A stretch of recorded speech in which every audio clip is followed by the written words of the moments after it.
Now, should we measure FSH levels in an IVF cycle on the day of trigger? Does it tell us whether we can improve a poor responder's treatment? And this was in a paper of Ovarian response. What does serum FSH say by Simone et al. And what they explored is they explored whether there was a relationship between serum FSH levels and the ovarian response during ovarian stimulation in IVF ICSI treatments. And the reason why it's important is that we want to know whether we have to give more FSH in somebody who has a poor response, and if serum FSH is giving us a better idea.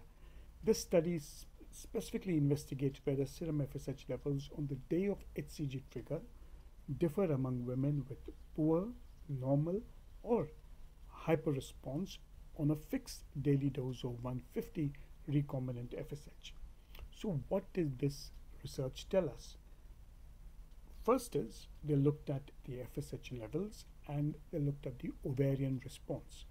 There was no consistent relationship between ovarian response and serum FSH levels on the day of HCG trigger.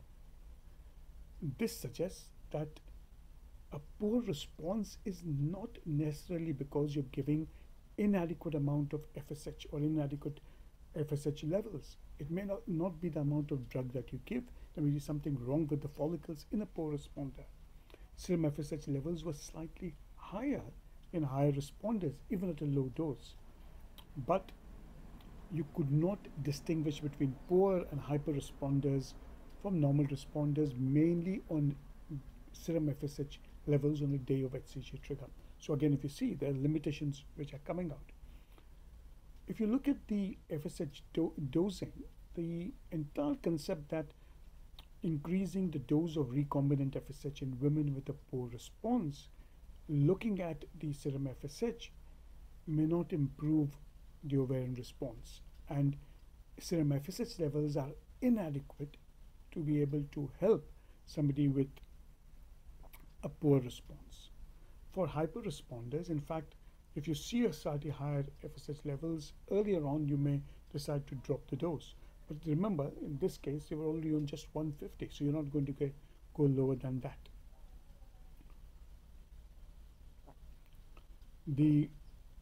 What is a correlation with oocyte retrieval? There's a very weak correlation with oocyte retrieval, and that was observed between serum FSH levels on a day of HCG and the number of oocytes obtained.